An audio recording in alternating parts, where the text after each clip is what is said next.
اللہ جل جلالہ عم والہ وعظم شانہ واتم برہانہ کا لامحدود شکر ہے، جس کے خصوصی فضل و احسان سے اس کی پاک بارگاہ میں حاضر خدمت ہیں۔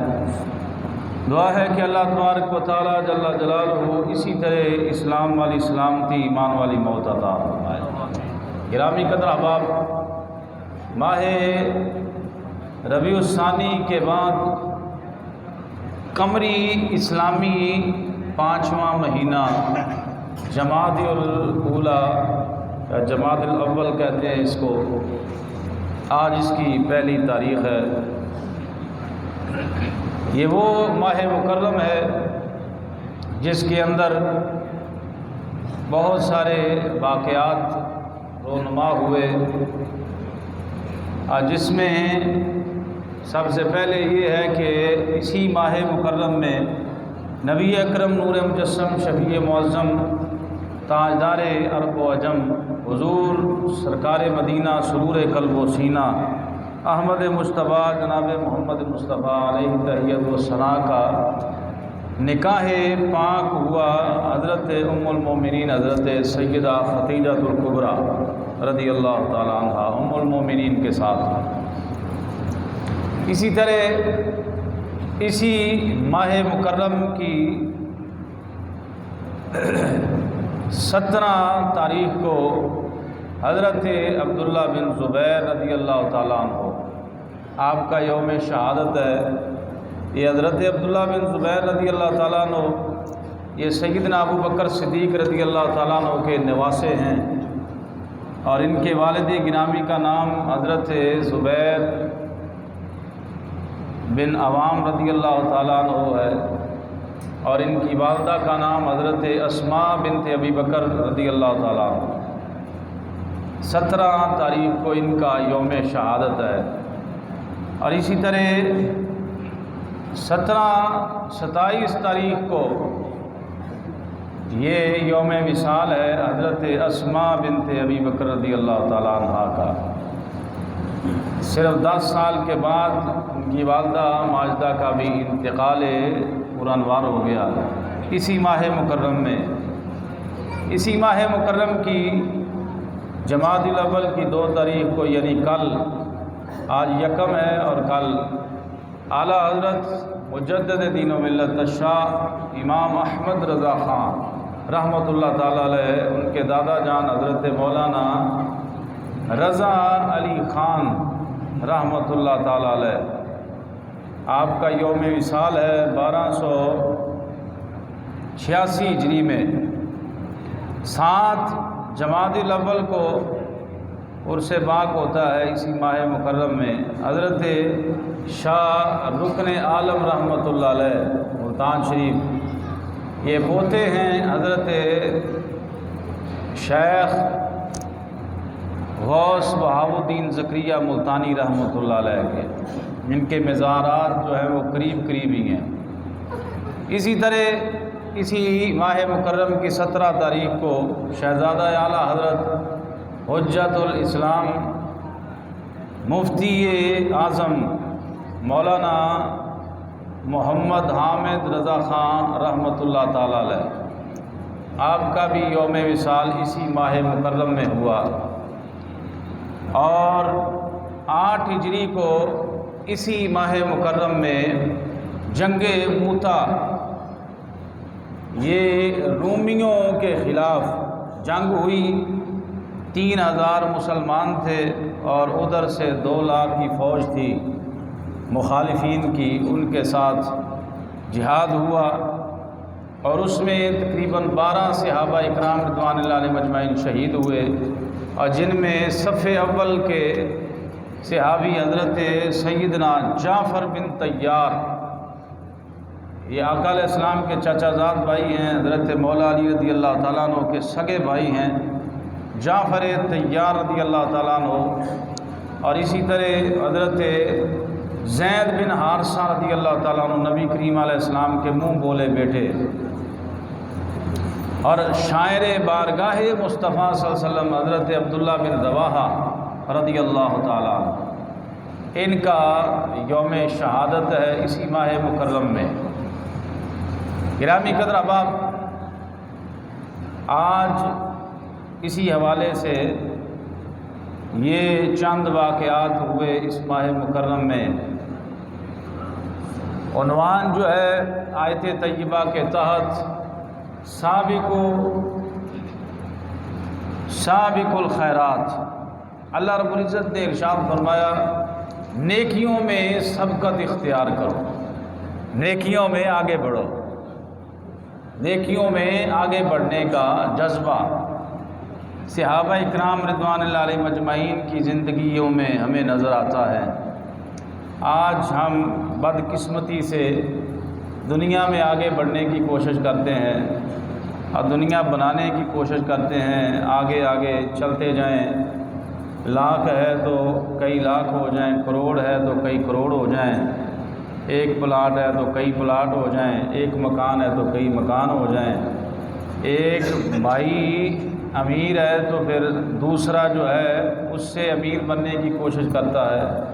یعنی آج دنیا کے امور میں، دنیا کے معاملات میں آگے بڑھنے کی کوشش کی جاتی ہے، حالانکہ اللہ رب العزت جل شانہ نے ارشاد فرمایا فاستبقوا الخیرات، نیکیوں میں آگے بڑھ جاؤ، نیکیوں میں سبقت اختیار کرو۔ اور یہ بھی حدیث پاک کا مفہوم ہے، فرمایا کہ بہترین ہے وہ جس کی عمر زیادہ ہو اور اس کی نیکیاں زیادہ ہوں۔ عمر کا زیادہ ہونا یہ کمال نہیں، عمر زیادہ ہونے کے ساتھ ساتھ نیکیاں بھی زیادہ ہوں، پھر یہ کمال در کمال ہے۔ عمر بھی زیادہ، اور جس مسلمان کی عمر زیادہ ہو اور پھر نیک اعمال بھی کرے، اور اسی طرح جو ہے وہ اس کے درجات میں بھی بلندیاں ہوں گی۔ آج ہم ان نیکیوں کا مختصراً ذکر کریں گے۔ یہ وہ نیکیاں ہیں اگر بندہ ان نیکیوں کو اپنا لے، زندگی کا معمول بنا لے، تو پھر قیامت والے دن اللہ تبارک و تعالی جل جلالہ کے عرش کے سائے کے علاوہ سایہ کوئی نہیں ہوگا، کوئی سایہ نہیں ہوگا اللہ کے عرش کے سائے کے علاوہ۔ تو اگر کوئی بندہ یہ نیکیاں اپنی زندگی میں ان نیکیوں کو معمول بنا لے تو اللہ اپنے عرش کا سایہ نصیب فرمائے۔ یہ ہم غور کرتے ہیں کہ وہ کون کون سے خوش نصیب ہیں، کون کون سے خوش بخت ہیں وہ لوگ جن کو قیامت والے دن اللہ تبارک و تعالیٰ اپنے عرش کا سایہ نصیب فرمائے گا۔ وہ کون سے لوگ ہیں؟ سب سے پہلے نبی کریم علیہ السلام نے ارشاد فرمایا کہ وہ لوگ جو ایک دوسرے سے اللہ کے لیے محبت کرتے ہیں، اللہ کی رضا کے لیے، الحب للہ، یعنی دنیاوی کوئی مقصد نہیں، دنیا داری کا کوئی مقصد نہیں۔ اسی حوالے سے ایک حدیث پاک ہے، ایک اللہ کے بندے، اللہ کے محبوب بندے، وہ کسی دوسرے گاؤں سے جو وہاں اللہ کا ولی تھا، اللہ کا بندہ تھا، ان سے محبت کرتے تھے، تو فرشتہ بطور امتحان اللہ کی طرف سے ان کے پاس آیا، اور یہ چل رہے تھے، اس گاؤں کی طرف جا رہے تھے، تو اللہ تبارک و تعالیٰ جل جلالہ کے محبوب علیہ السلام فرماتے ہیں فرشتہ بصورت انسان سامنے آیا، اس نے کہا کہ جناب آپ کدھر جا رہے ہیں؟ تو انہوں نے آگے سے کہا کہ میں یہ فلاں بستی میں میرا ایک دوست ہے، اللہ کا محبوب بندہ ہے، میں اس سے ملاقات کے لیے، اس کی زیارت کے لیے جا رہا ہوں۔ انہوں نے کہا کوئی پیسے کا لین دین ہے، کوئی دنیاوی مقصد ہے؟ آج تو دنیا میں بغیر کسی وجہ کے کسی کے ساتھ سلام بھی نہیں لیتا، کسی کے ساتھ تعلقات اور کسی کے ساتھ دوستی اور کسی کے ساتھ بیٹھک اور کسی کے ساتھ بیٹھنا اور ملاقات کرنا بغیر کسی وجہ سے نہیں ہوتا۔ تو کیا تو نے اس سے پیسے لینے ہیں؟ یا اس سے کوئی دنیاوی کوئی اغراض و مقاصد ہیں؟ انہوں نے کہا نہیں، صرف میں اس سے اللہ کے لیے محبت کرتا ہوں، میں اللہ کی رضا کے لیے، یہ میرا دوست ہے، میں اس سے محبت کرتا ہوں۔ تو اللہ کے محبوب علیہ السلام فرماتے ہیں اللہ پاک ایسے لوگوں کو قیامت والے دن آواز دے گا، اپنی شان کے لائق بلائے گا، کہاں ہیں وہ لوگ جو میری عزت و جلال کی وجہ سے آپس میں محبت کرتے تھے، میری عزت و جلال کی وجہ سے آپس میں محبت کرتے تھے؟ اور فرمایا جائے گا آج میرے عرش کے سائے کے علاوہ کائنات میں کوئی سایہ نہیں، آجو میں ان کو اپنی رحمت کا عرش کا سایہ عطا فرماتا ہوں۔ کن لوگوں کو؟ جو آپس میں اللہ کی رضا کے لیے، الحب للہ، یعنی اللہ کے لیے کہ یہ اللہ کا نیک بندہ ہے، یہ حافظ ہے، یہ قاری ہے، یہ اللہ کے گھر کا خادم ہے، یا یہ نیک بندہ ہے، یہ نمازی ہے، یا کسی نیکی کی وجہ سے بندہ اس سے محبت کرتا ہے بغیر کسی دنیاوی لالچ و حرص کے، صرف کہ یہ یار نیک بندہ ہے، میں اس سے پیار کرتا ہوں، اس سے ملاقات کرتا ہوں اور اس سے محبت کرتا ہوں، تو قیامت والے دن اللہ اپنی رحمت کا سایہ ایسے لوگوں کو نصیب فرمائے گا۔ اسی طرح اچھے اخلاق، بہترین اخلاق کا جو مالک ہوگا، جس کے اخلاق اچھے ہوئے، زبان میں نرمی ہوئی اور اس کی زبان میٹھی ہوئی، اخلاق کے حوالے سے اخلاق حسنہ کا وہ پیکر ہوا، رذیلہ اخلاق سے دور رہنے والا ہوا، تو نبی کریم علیہ السلام نے ارشاد فرمایا کہ حضرت ابراہیم علیہ السلام کی طرف اللہ جل شانہ نے وحی فرمایا کہ میں نے یہ بات لکھ لی ہے کہ جس شخص نے اپنے اخلاق کو درست کیا، اپنے اخلاق کو ستھرا کیا، تو میں ایسے شخص کو اپنے عرش کا سایہ نصیب کروں گا، اور اسے حضرۃ القدس، یہ جنت میں ایک مقام ہے، میں اس کو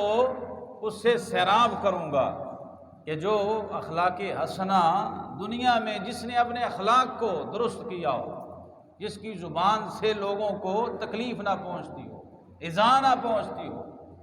آقا علیہ السلام نے ارشاد فرمایا حدیث پاک مسلم شریف میں، فرمایا المسلم من سلم المسلمون من لسانہ و یدہ، فرمایا حقیقی مسلمان تو وہ ہے جس کی زبان اور ہاتھ سے دوسرا مسلمان محفوظ رہے۔ حدیث پاک ہے، یعنی زبان سے بھی ہاتھ سے بھی اظہار ثانی سے اگلا مسلمان محفوظ رہے اور زبان سے بھی محفوظ رہے۔ فرمایا المسلم اخو المسلم، مسلمان کا بھائی ہے۔ تو یہ اخلاق حسنہ نبی کریم علیہ السلام کی سیرت طیبہ کے بے شمار واقعات بھرے ہوئے ہیں، بے شمار سیرت کی کتابوں میں حضور کے اخلاق حسنہ کے بارے میں۔ تو یہ آقا علیہ السلام کے اخلاق حسنہ کا ہی کمال تھا کہ بڑے بڑے جابر، بڑے بڑے ظالم اور بڑے بڑے سخت دل، تنگ دل جو لوگ ہیں وہ حضور کے عاشق اور پروانے بن گئے، حضور پہ جانے مارنے کے لیے تیار ہو گئے۔ یہ اخلاق ہی تھا۔ اب یہ ایک میں مثال عرض کروں، آقا علیہ السلام کے زمانہ اطہر میں مسجد ہے، مسجد شریف میں ایک شخص جو مسلمان نہیں تھا وہ پیشاب کر رہا تھا، مسجد کے سین میں وہ قضائے حاجت کر رہا تھا، اور آقا علیہ السلام تشریف فرمائے مسجد میں، صحابہ کرام نے دیکھا کہ یار یہ دیکھو مسجد اللہ کا گھر ہے اور اللہ کے گھر میں بندہ یہ کیا کر رہا ہے، اس کو روکتے ہیں۔ آقا علیہ السلام نے فرمایا نہیں بھائی بیٹھ جاؤ، بالکل نہیں اس کو کچھ کہنا۔ جب وہ فارغ ہو گیا اچھی طرح قضائے حاجت کر کے، تو آقا علیہ السلام نے فرمایا بلاؤ بھائی اس کو۔ جب وہ آیا اس نے کہا بس اب میری خیر نہیں، میری کلاس ہوگی۔ تو آقا علیہ السلام کے پاس آیا تو آقا علیہ السلام نے فرمایا کہ بھئی یہ اللہ کا گھر ہے، یہ مسجد ہے، یہ پاک جگہ ہے، یہاں پہ قضائے حاجت اور پیشاب وغیرہ نہیں کرتے، محبت سے فرمایا۔ اب اتنا جملہ تھا، اتنا پیار سے کہنا تھا، حالانکہ اس عمل کا رد عمل بڑا سخت ہونا چاہیے جیسے ہمارا ہوتا ہے۔ ہمارا کیسا رد عمل ہوتا ہے؟ یہ میں گوش گزار کروں آپ کے، ضرورت ہے اس چیز کی۔ آج ہمارے کئی بزرگ جو ہیں، کئی بابے، کئی بزرگ سخت طبیعت کے، کئی مالک، بچے آتے ہیں مسجد میں، بچوں کو جھڑکتے ہیں، بچوں کو تھپڑ بھی لگا دیتے ہیں، گالیاں بھی نکال دیتے ہیں بچوں کو۔ بچے ہیں، بچے آگے مسجد میں شرارتیں کرتے ہیں۔ یہ عمل قطعاً درست نہیں، کیونکہ آنے والے وقت میں یہی بچے مسجد میں آنے والے ہوں گے۔ آج ہم بچوں کو جھڑکیں گے، ماریں گے، بچوں کو مسجد سے نکالیں گے، تو ویسے ہی پہلے کوئی مسجد میں نہیں آتا اور کل یہ بچے بھی نہیں آئیں گے، اور پھر مستقبل میں نمازی کون ہوگا؟ اب طرز عمل دیکھیں ہمارا کیسا سخت رویہ ہے، اور آقا علیہ الصلوۃ والسلام نے غیر مسلم مسجد میں پیشاب کرے تو آقا علیہ السلام کتنی نرمی سے فرماتے ہیں کہ بھئی یہ مسجد خانہ خدا ہے، اللہ کا گھر ہے، پاک جگہ ہے، یہاں نماز پڑھتے ہیں، یہاں پہ ایسا کام نہیں کرتے۔ اب یہ آقا علیہ السلام کا اخلاق حسنہ اور آقا علیہ السلام کا رویہ دیکھ کر وہ اسی وقت کلمہ پڑھ کے مسلمان ہو گیا۔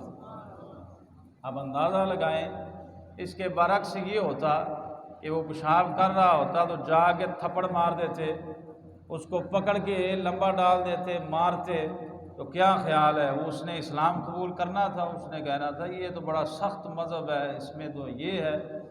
اب اس کو شرمندگی بھی ہوئی، اور اس نے آقا علیہ السلام کی نرم گفتار کی وجہ سے اسلام بھی قبول کر لیا۔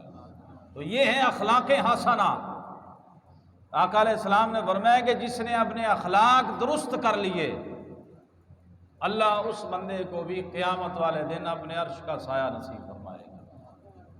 اسی طرح نبی کریم علیہ الصلوۃ والسلام نے ارشاد فرمایا کہ جس بندے میں یہ 3 عادتیں ہوں، 3 خصلتیں ہوں، اللہ اسے بھی اپنے عرش کا سایہ نصیب فرمائے گا۔ بڑی قابل اور بات ہے۔ وہ 3 خصلتیں، وہ 3 عادتیں کون سی ہیں؟ کریم آقا علیہ الصلوۃ والسلام نے ارشاد فرمایا، پہلی عادت، پہلی خصلت یہ ہے کہ دشواری کے وقت وضو کرنا۔ دشواری کے وقت وضو کرنا مطلب ہے سخت سردی ہے اور ٹھنڈے پانی سے وضو کرنا، سخت گرمی ہے گرم پانی سے وضو کرنا۔ یہ پہلی دشواری ہے کہ دشواری سے وضو کرنا، وضو کرتے وقت اسے تکلیف اعضاء محسوس ہو۔ اور دوسرا فرمایا اندھیرے میں مسجد میں چل کے جانا، اندھیرا ہو اور اندھیرے میں مسجد میں چل کے جانا، یہ دوسری عادت۔ اور تیسری خصلت فرمایا بھوکے کو کھانا کھلانا۔ یہ 3 عادتیں، 3 خصلتیں جس بندے میں پائی جائیں، اللہ اس کو بھی اپنے عرش کا سایہ نصیب فرمائے گا۔ جی پانی دشواری کی وجہ سے وضو کرنا مشکل ہو جائے، جیسے ابھی سردیاں آ رہی ہیں تو سردیوں میں اگر پانی گرم نہ ہو تو ٹھنڈے پانی سے وضو کرنا۔ جی اور پھر دشواری یہ ہے کہ سخت اندھیرا ہے، اس میں چل کے مسجد میں آنا، اور پھر اللہ کی رضا کے لیے بھوکوں کو کھانا کھلا دینا۔ یہ بڑا عمل اسلام میں مقبول عمل ہے، کھانا کھلانے کے حوالے سے کسی کو کھانا کھلانا یہ بڑا مقبول عمل ہے، بڑا مقبول عمل ہے۔ اسی کے بارے میں آیا ہے کہ ایک مائی صاحبہ، ان کی عادت تھی کہ وہ 2 روٹیاں پکاتی، ایک محتاج کو دے دیتی اور ایک اپنے لیے استعمال کرتی۔ اب کسی نے پوچھا کہ اماں جی مرنے کے بعد خواب میں، مائی صاحبہ آئیں خواب میں، تو پوچھا اماں جی کیا معاملہ بنا قبر میں؟ اللہ نے حساب کتاب لیا، کیا معاملہ بنا؟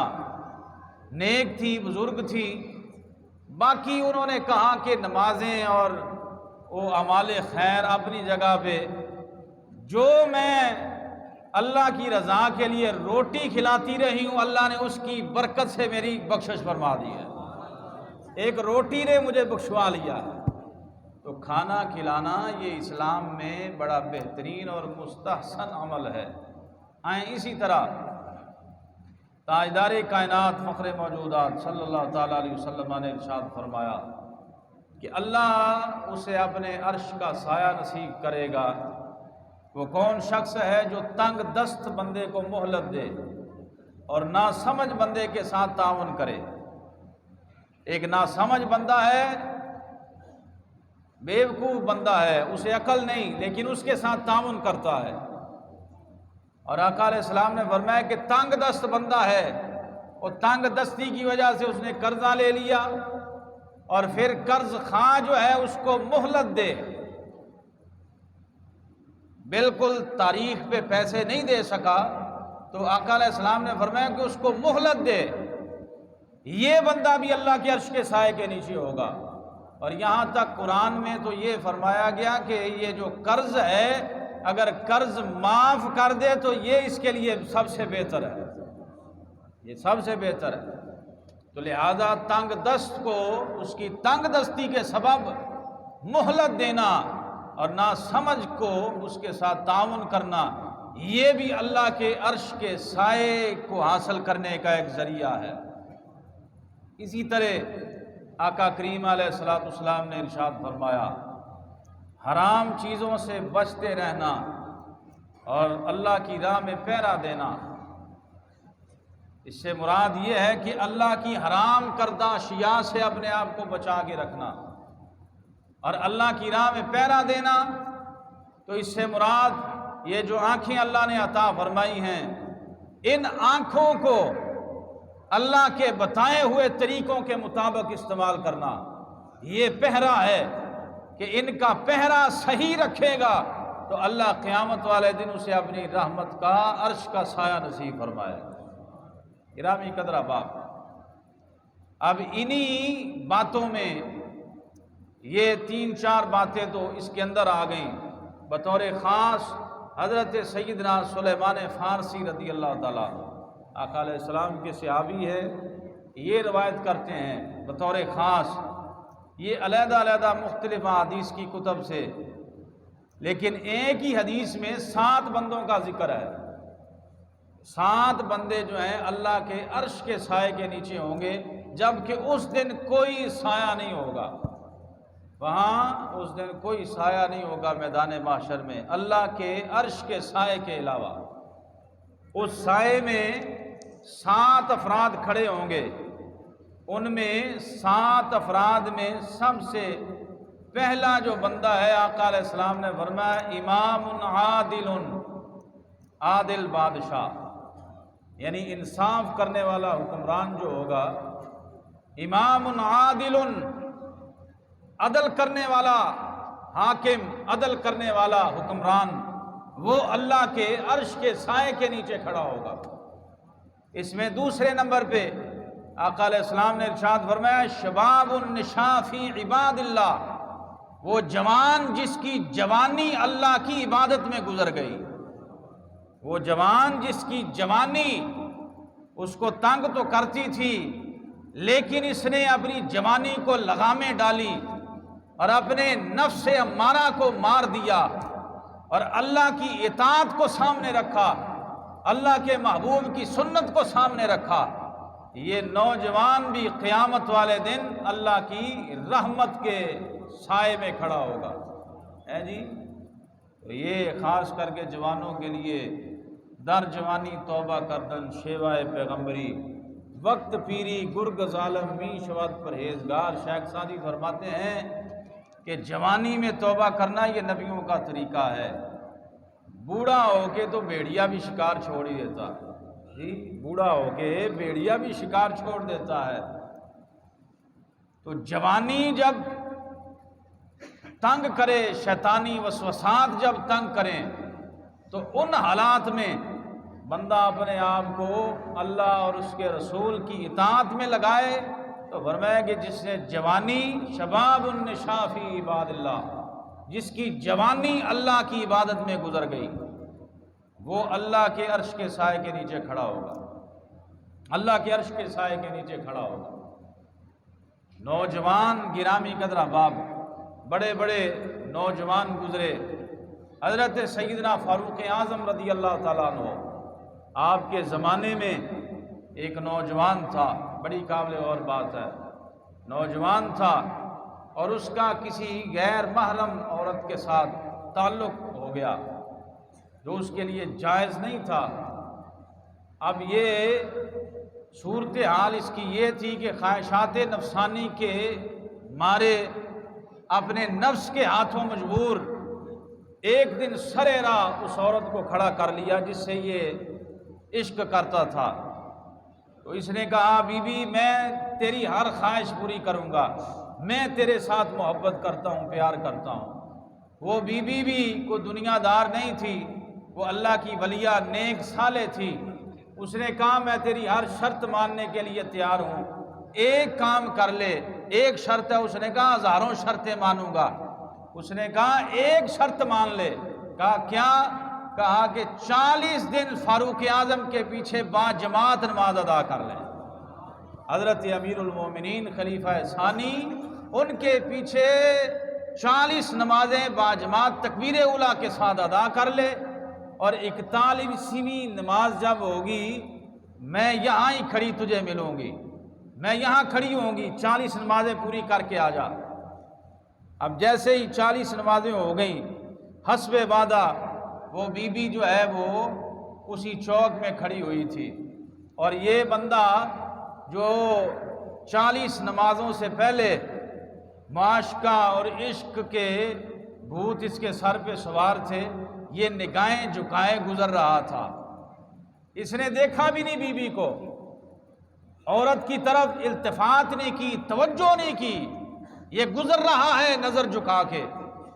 اس بی بی نے آواز دی، اس نے کہا اے اللہ کے بندے، میں وہی ہوں جس نے تجھے اس شرط کے لیے کہا تھا، اور تو آمادہ ہو گیا اور تو نے 40 نمازیں پوری کر لی، اور اب آ جا تیری جو خواہش ہے پوری کر لے۔ اس نے کہا، اس نوجوان نے، نوجوان حضرات غور سے سنیں، اس نوجوان نے کہا بی بی خیر سے یہاں کھڑی رہو، فاروق اعظم نے میرا دل بدل دیا ہے، میرے اندر تبدیلی آ گئی ہے، اسی لیے رب کائنات نے فرمایا ان الصلاۃ تنہا عن الفحشاء والمنکر، فرمایا کہ نماز بے حیائی اور برے کاموں سے روکتی ہے، نماز بے حیائی اور برے کاموں سے روکتی ہے۔ بندہ بے حیائی اور برے کاموں سے نہ رکے اور نماز بھی پڑھتا رہے، وہ سمجھے نماز نہیں ہوئی۔ حضرت خواجہ قمر الدین سیالوی رحمۃ اللہ علیہ شیخ الاسلام، آپ سے کسی نے پوچھا حضور کب پتہ چلے گا نماز ہماری کامل ہو گئی، نماز قبول ہو رہی ہے کہ نہیں ہو رہی؟ آپ نے فرمایا جب گناہ چھوٹ جائے سمجھو نمازیں قبول ہونی شروع ہو گئی۔ جب گناہ بھی کرتے رہو، نماز بھی پڑھتے رہو، ہیرا پھیری بھی کرتے رہو، 2 نمبری بھی کرتے رہو اور نماز بھی پڑھتے رہو، اور جھوٹ بھی بولتے رہو اور نماز بھی پڑھتے رہو، پھر فرمایا کہ اس میں خرابی ہے، پھر نماز کی قبولیت کا کوئی پتہ نہیں قبول ہے کہ نہیں۔ اگر گناہوں سے نفرت ہو جائے اور بندہ گناہوں سے دور ہو جائے تو پھر سمجھ جائے کہ نماز قبول ہو گئی۔ تو اس بندے نے کہا کہ بی بی اب میں بدل گیا ہوں 40 نمازیں پڑھنے سے، یہ تجربہ کر لیں جو نماز نہیں پڑھتے، کوئی نہیں، کوئی مسئلہ نہیں، جمعے کو تو اکثر احباب تشریف لے آتے ہیں، ویسے یہ تجربہ کر کے دیکھ لیں یہ بات سچی ہے یا نہیں سچی۔ 40 دن با جماعت تکبیر اولیٰ کے ساتھ نمازیں پڑھیں، اگر تبدیلی آ جائے تو سمجھیں کہ اللہ نے کرم فرما دیا۔ آئیں اسی طرح تیسرے نمبر پہ ارشاد فرمایا راجل قلبہ معلق بالمسجد، وہ بندہ جس کا دل مسجد میں لگا رہتا ہے، مسجد میں معلق کا مطلب ہوتا ہے لٹکا ہوا، یعنی جس کا دل مسجد میں لگا رہتا ہے، فرمایا کہ وہ بھی اللہ کے عرش کے سائے کے نیچے کھڑا ہوگا۔ تو مسجد میں دل لگنے کا مطلب یہ ہے کہ بندہ مسجد میں ایک نماز کے لیے آیا اور اپنے کاروبار کے لیے دکان کے لیے چلا تو گیا، کاروبار بھی کرتا رہا، لیکن اپنی دکان پہ بیٹھ کے اس کے دل میں یہی خیال رہا ابھی اذان ہوگی مسجد میں جائیں گے، یعنی اس کی توجہ الی المسجد رہی، اس کا مطمع نظر مسجد ہی رہا، چاہے وہ کام بھی کرتا رہا، چلا بھی گیا، گھر بھی چلا گیا، دکان پہ چلا گیا، لیکن اس کا دل، اس کی توجہ جو ہے وہ مسجد کی طرف رہی۔ اس کو کہتے ہیں معلقم بالمسجد۔ فرمایا جس شخص میں یہ عادت ہوگی تو قیامت والے دن وہ بھی اللہ کے عرش کے سائے کے نیچے کھڑا ہوگا۔ چوتھے نمبر پہ ارشاد فرمایا رجلان تحابا فی اللہ اجتمع علیہ وتفرقا علیہ، یہ پہلے بھی ہو گیا۔ فرمایا کہ جو شخص دو دوست آپس میں اللہ کی رضا کے لیے ملتے بھی ہیں اور جدا بھی ہوتے ہیں، یہ دوست بھی اللہ کے عرش کے سائے کے نیچے کھڑے ہوں، جن کی محبت صرف اللہ کے لیے ہو، دنیاوی مقصد نہ ہو، صرف اللہ کے لیے۔ اسی طرح گرامی قدر احباب 5ویں نمبر پر ارشاد فرمایا رجل ذکر اللہ خالیا ففادت عیناہ، فرمایا بندہ اللہ کا ذکر کر رہا تھا تنہائی میں، اور تنہائی میں ذکر کرتے کرتے کیا ہوا؟ ففادت عیناہ، اس کی آنکھوں سے آنسو جاری ہو گئے۔ بندہ اکیلا بیٹھ کے اللہ کا ذکر کر رہا تھا، اس کی آنکھ سے آنسو نکل آیا، تو فرمایا وہ بھی اللہ کے عرش کے سائے کے نیچے قیامت والے دن کھڑا ہوگا۔ 6 نمبر پہ ارشاد فرمایا رجل دعتہ امرأۃ ذات حسب و جمال، یعنی وہ شخص جس کو ایک عورت حسب نسب والی، حسن و جمال والی، مال و دولت والی عورت اس کو دعوت گناہ دے، اور جب اس کو دعوت گناہ دے اور یہ بندہ آگے سے کیا کہے کہ انی اخاف اللہ، میں اللہ سے ڈرتا ہوں، یعنی عورت اسے دعوت گناہ دے اور وہ عورت بھی کوجی نہ ہو، عورت بھی حسن و جمال کی مالک ہو اور حسب نسب والی ہو، ٹھیک ٹھاک عورت ہو، اور جس کو دیکھتے ہی بندہ مچل جائے، ایسی عورت ہو، حدیث پاک میں ہے حسب و جمال، ایسی عورت ہو تو اس کے جواب میں یہ نوجوان آگے سے بی بی کو کہہ دے بی بی جا اپنا کام کر، انی اخاف اللہ، میں اللہ سے ڈرتا ہوں، تو یہ بندہ بھی قیامت والے دن اللہ کے عرش کے سائے کے نیچے کھڑا ہوگا۔ یہ نوجوان، اب اسی حوالے سے بزرگ فرماتے ہیں ایک شخص کپڑے کی دکان پہ کام کرتا تھا، اور وہ بڑا خوبصورت تھا، اللہ کا نیک بندہ تھا، بڑا خوبصورت تھا، کپڑے کی دکان پہ بطور ہیلپر کام کرتا تھا، مزدور تھا۔ ایک عورت آئی، امیر زادی آئی، اور اس نے بڑے کپڑے خریدے، اس کا دل آ گیا اس نوجوان پہ، بڑی قابل غور بات ہے، اس کا دل آ گیا اس نوجوان پہ، اور اس نے اسی کی خاطر اتنے کپڑے خرید لیے کہ وہ خود نہیں اٹھا سکتی تھی۔ اس نے مالک دکان کو کہا کہ یہ جو تیرا ملازم ہے اس کو کہو یہ کپڑے میرے ساتھ گھر چھوڑ آئے، اس کی نیت خراب تھی، میرے گھر یہ ڈراپ کر آئے۔ جب وہ نوجوان اس عورت کے ساتھ کپڑے لے کر گیا، اس نے دروازہ بند کر لیا، اس نے مجبور کیا گناہ پر، اس کا دل آ گیا۔ اب نوجوان 100 ہیلے بہانے کرنے کے وہ نہ چھوڑ رہی تھی۔ اس نے کہا اچھا، اس نے کہا بی بی میں تیری ہر بات مانوں گا، میں ذرا واش روم سے ہو کے آ جاؤں۔ یہ واش روم میں گیا، بڑی قابل غور بات ہے، یہ نوجوان کس طرح گناہ سے بچا۔ اس نے ساری غلاظت پکڑی، اپنے کپڑوں پہ لگائی، اپنے جسم پہ لگا لی، تو جب یہ باہر آیا تو بی بی کو نفرت ہوئی بدبو کی وجہ سے، دفع ہو جا، گالیاں نکالی۔ یہ اللہ کا شکر کرتے ہوئے آ گیا، آ کے غسل کیا، نئے کپڑے پہن لیے۔ اب بزرگ فرماتے ہیں ساری زندگی اس بندے سے ایسی خوشبو آتی تھی کہ کسی اور سے اتنی خوشبو نہیں آتی تھی، جس نے اپنے آپ کو گناہ سے بچایا۔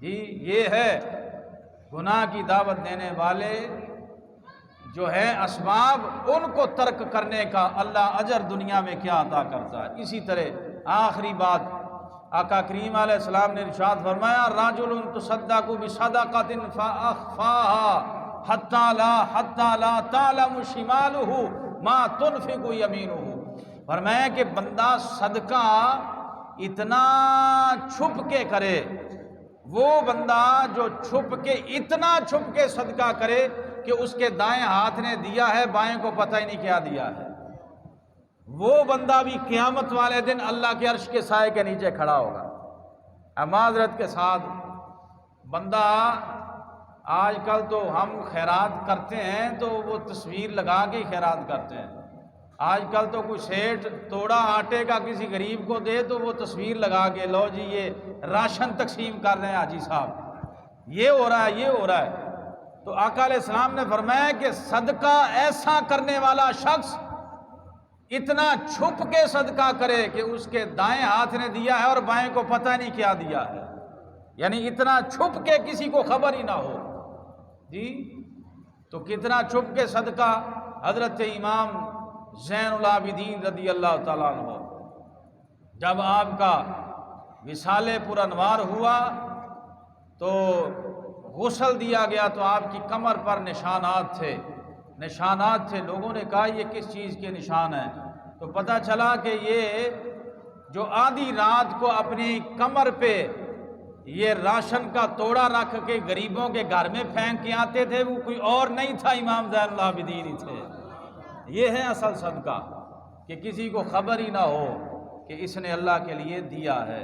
تو آئیں گرامی قدر احباب، یہ نیکیاں ہیں، یہ اجر ہے کہ جو اللہ کی بارگاہ میں جو ہے وہ عرش کے سائے کا سبب بنتا ہے۔ اللہ رب العزت جل شانہ ہمیں عمل کی توفیق عطا فرمائے۔ وما علینا الا البلاغ۔